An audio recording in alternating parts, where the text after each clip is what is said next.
Bom, então eu vi na história do fundo GTI, então vocês vão fechar o GTI de Mona, é isso? Exatamente. Estamos fechando aí na semana que vem, dia 30, último dia com ele aberto para captação. Mas por que vocês vão fechar ele agora, né? O fundo ele está desde, salvo engano, 2007, não é isso? Isso, exatamente. Então, é um período longo, né? A gente sempre teve a disciplina desde o início da empresa e a gente sabia que essa estratégia era diferenciada porque ela investe em all caps, né? Desde as small caps até as large caps. Isso é uma diferença, né? Muito comum você, quando conversa com gestores de fundo e recomenda uma ação, muitas vezes eles falam, não, mas essa ação tem baixa liquidez, aqui não adianta, eu preciso olhar só a ação com mais de tantos milhões por dia, etc, né? E a gente nunca teve esses preconceitos e sempre entendeu que o nosso tamanho para essa estratégia ele teria, obviamente, uma limitação para que nós pudéssemos replicar esse retorno que a gente tem histórico para os próximos 20 anos, né? Então isso é uma disciplina, né? Não tanto pelo mercado de hoje, que está muito líquido, também não é pelo portfólio de hoje, que é o nosso portfólio mais líquido, possivelmente, da nossa história, né? A gente está com muito investimento em commodities, que são empresas large caps, etc. Então, a gente hoje tem um fundo relativamente líquido. Mas a gente está preocupado em poder replicar aquilo que nós fazemos adiante. Então, só para simplificar, a gente costuma ter entre 3% e 15% de exposição em cada empresa, né? Então, quer dizer, a gente não gosta de investir menos do que 3%. Por hipótese, se eu tivesse, por exemplo, 4 bi na minha estratégia, eu teria que ter no mínimo 120 milhões numa posição. Aí pega um small cap, por exemplo, de 1 bi de market cap, e geralmente o float é 30%, 40%, né? Quer dizer, eu teria que fazer mais de um terço do float. E eu não preciso te dizer que com isso a gente perderia tanto a condição de comprar como a de vender nos preços de tela. A gente não gosta de influenciar o preço do mercado. Então, a partir do momento que eu resolvo entrar no novo investimento, eu quero comprar ele naqueles preços que me dão a margem de segurança que nós estimamos. Quando você começa a comprar ação a 10, aí tem que fazer lá 200 milhões, a ação negocia 10 milhões por dia, você vai comprar ao longo de 20, 30, 40 dias, né? E obviamente, isso aí é aquela pressão, aquelas ações que você vê que sobem continuamente, e quando você vai ver o seu preço médio, ele às vezes é 15% acima do preço que você começou a comprar, e pior, na hora que você quer sair, ou porque você mudou o entendimento sobre aquela empresa, ou realmente porque você quer sair porque atingiu o seu preço-alvo, você tem o mesmo efeito, né? Então, objetivando evitar esse tipo de limitação, a gente decidiu que o Dia Família de Mona vai ser uma família que ela é um pouco menor mesmo do que alguns fundos aí na indústria, um tamanho razoável, mas que nos permite um bom equilíbrio, né, entre essa agilidade, né, que a gente tanto preza e é um diferencial que nós temos, e obviamente a capacidade de execução nas condições de mercado, né, sem influenciar o preço. Você, quando vê hoje os grandes gestores lá de fora, muitas vezes são empresas que têm dezena de bilhão em Bolsa Brasil, aí o cara entra no IPO, aí compra lá, no IPO é mais fácil, né? Ele compra 5% do capital da empresa. Um belo dia ele descobre que aquilo que ele comprou não é exatamente aquilo, né? Mudou o call, a empresa não era tão boa, etc. Ele não consegue sair, aí, em geral ele faz de morto, lá fica lá quietinho, espera, torcendo para algum evento que deu a possibilidade.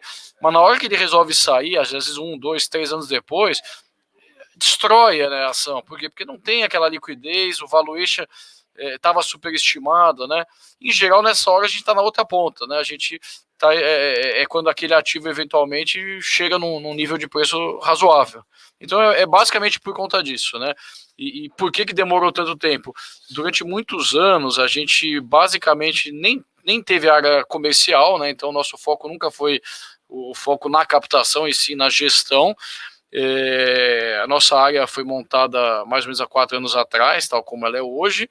E quando com as plataformas, né, isso foi muito facilitado. Por quê? Porque basicamente os resultados passam a ser acessíveis a todos, então você tem uma demanda também do lado do investidor.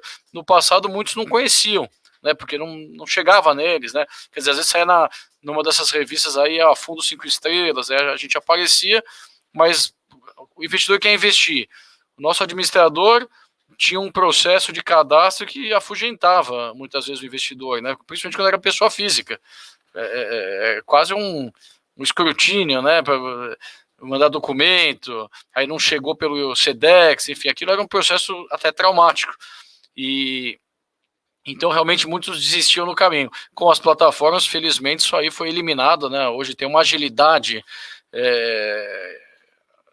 inimaginável anos atrás. Então o cliente hoje, viu no site, gostou, ele já abre o cadastro em qualquer uma das 20 e tantas plataformas que nos distribuem, eventualmente no mesmo dia ele já consegue mandar o dinheiro, no máximo o dia seguinte. Então realmente tudo isso aí mudou muito e obviamente conforme a gente vai entrando em novas plataformas, começou a aumentar a nossa velocidade de crescimento, e também teve um crescimento orgânico, né? Os resultados têm sido muito favoráveis, aí vai compondo esse ganho, chegou nesse limite, né?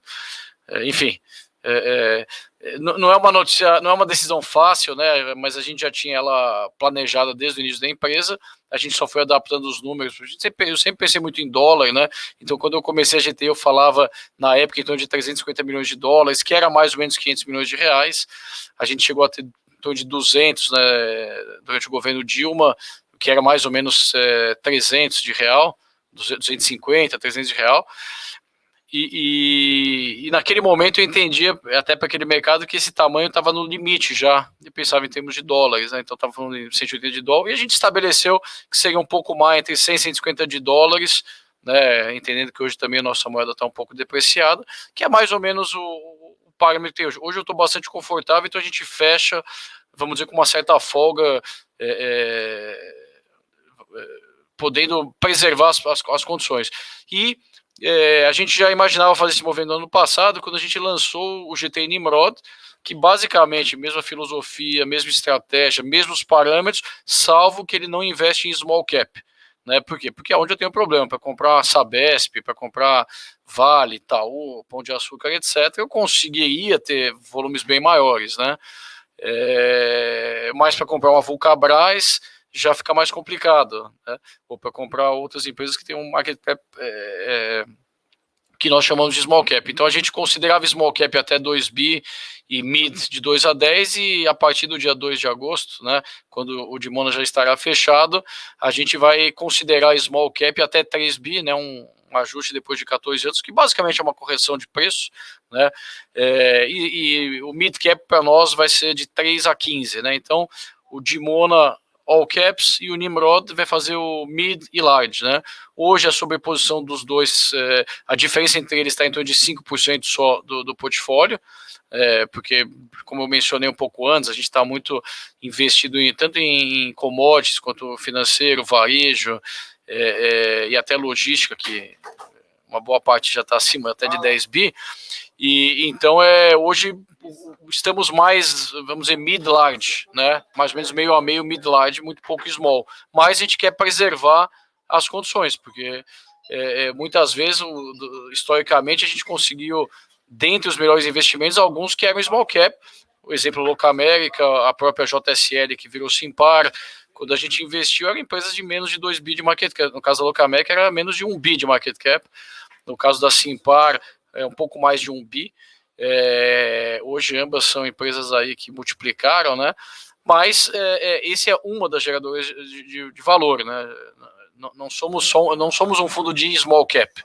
É que nós olhamos all caps. Eventualmente o small é onde, de fato, muitas vezes tem maiores distorções, mas também a gente exige um retorno maior para investir no small cap, porque a gente sabe que o casamento lá não tem, em geral, um casamento que precisa ter um namoro um pouco mais longo, e depois que casa, precisa aguentar as briguinhas por mais tempo, né?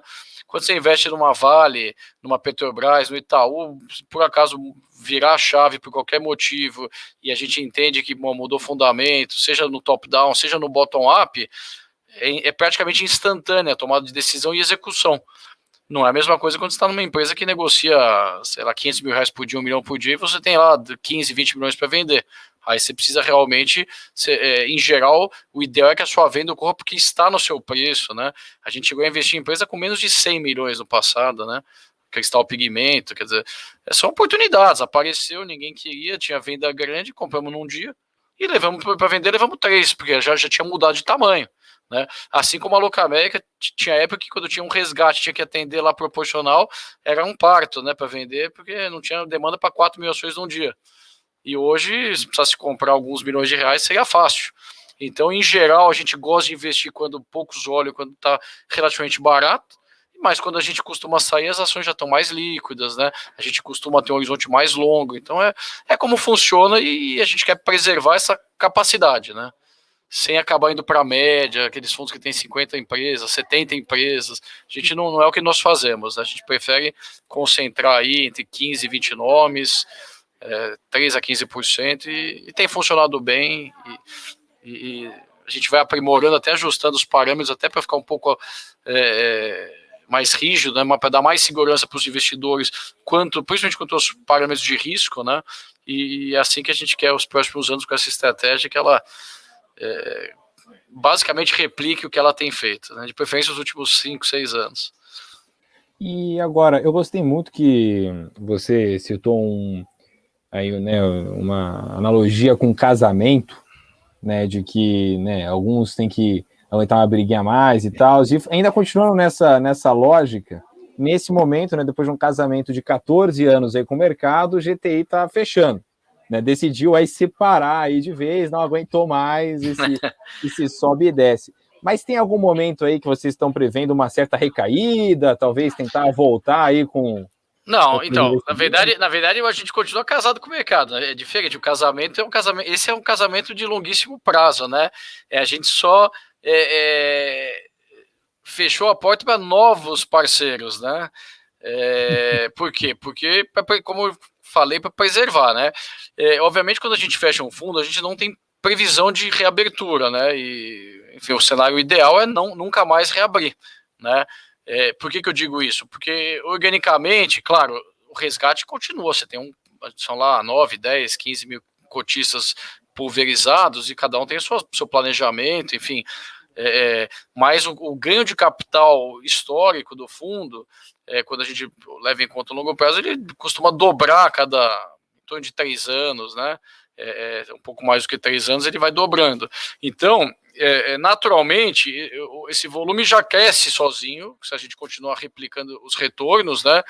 E de forma que, se ele crescer mais do que as saídas, ele vai mantendo o tamanho. Claro que, se tiver situações eventuais de uma saída grande, eventualmente uma correção muito importante de mercado, pontualmente poderia vir a acontecer, mas não é algo que a gente trabalhe com essa perspectiva, até porque a gente vai ter um veículo aberto, né, que é o Nimrod, que vai ter espaço para um crescimento um pouco maior, né, vai ser um fundo um pouco mais líquido em termos de estratégia, né. Então, na verdade, assim, o lado difícil é porque, a gente tem demanda, é engraçado, a gente anunciou ontem, hoje mesmo algumas pessoas que nos acompanham falam, nossa, eu não tinha reparado, eu quero investir, como que eu não investi ainda? Eu falei, poxa, gente, a gente tá há 14 anos, né? Não mudou nada, né? E eu mesmo me lembro, já falei com vocês atrás, eu tentei convencer que era um longo prazo, tinha que diversificar um pouco, ter um pouco de ações, etc. Então tem um pouco disso, né? Mas, enfim, para nós o mais importante é que daqui a 20 anos, né? Se Deus nos permitir, a gente vai poder olhar para trás e falar, realmente esse fundo aqui é um fundo que tem aí 4 décadas e entregou ao longo dessa década esse resultado que o coloca não só no Brasil, mas eventualmente globalmente como um veículo de destaque, né? Então, para nós, enquanto gestora, é o tipo de reconhecimento que a gente almeja, né? Não é só crescer por crescer, quer dizer, o crescimento em si, ele não gera um valor para a gestora, né? O que gera valor é você gerar esse diferencial esse alfa, e que, por sua vez, você faz a diferença na vida dos seus investidores. Não tem nada que dá mais satisfação para o gestor quando ele ouve um investidor que dá aquele tapinha e fala, esse aqui que cuidou do meu dinheiro aí, ele pegou lá um troquinho há 15 anos atrás e hoje eu comprei meu apartamento. E, de fato, a gente já tem esse tipo de histórico, né? Principalmente aqueles que estão lá desde o início da época do clube, que são 18 anos, é um retorno de 30 vezes em 18 anos. Então, de fato, a gente atesta que fizemos a diferença na vida de algumas poucas pessoas, né, que estão desde essa época, mas mesmo essas levas mais recentes, né, quem já está conosco desde depois de 2016 já multiplicou por 5, então, claro, já é uma diferença. Agora, você vai levando isso ao longo do tempo com essa mesma filosofia, né, e que lá fora, quer dizer, eu tive a oportunidade no começo dos anos 2000 de acompanhar um pouco a indústria norte-americana, principalmente, os fundos de ações, e lá já tinham fundos de décadas, né, e aquilo que me inspirava, né, ver aqueles fundos que já eram gigantescos e que tinha gente que estava investida lá há 30 anos, 40 anos, tinha fundo de ação de quase 100 anos, né, então, eu que gosto de longo prazo, eu achava aquilo fantástico, né, e de fato quem investiu nesses fundos e permaneceu, passou por 29, passou por 87, passou pelo 2008, passou agora pela Covid, quando você vai vendo, vai ficando um crescimento exponencial, né? Isso realmente faz muita diferença, né? Exatamente, exatamente. Bom, e Gordon, só para a gente poder finalizar aqui, que eu sei que você é uma pessoa que tem uma rotina aí muito agitada, já agradecendo já a sua participação aqui, né, esse bate-papo, ter aceito aí a nossa conversa. A gente sabe que no mercado financeiro existe muito FOMO, né? Fear of Missing Out. Né? Então, tudo bem, vocês passaram 14 anos aí no mercado, mas vai ter gente que vai comprar no último dia. Até quando que a pessoa vai poder comprar ou já fechou já? Não, vai poder até o dia 30, ou se atingir um patrimônio de 450 milhões de mono, o que vier antes. Então, imagine que amanhã apareça um grande investidor que preenche essa capacidade, né? E se fecha no dia. A princípio, né? Quer dizer, pensando do ponto de vista do fluxo que nós estamos recebendo nos últimos dias, a gente acha que até o dia 30 de julho ele estará aberto. Então tem essa semana aí, 2 dias, e mais 5 dias da semana que vem, e aí, assim, por mais que para nós também seja doloroso fechar, e às vezes a pessoa, tava lá, me planejei para colocar, para a gente, só que a gente não pode ter exceção. Essa regra realmente é CVM, é nosso administrador, isso é super rígido, fechou, acabou.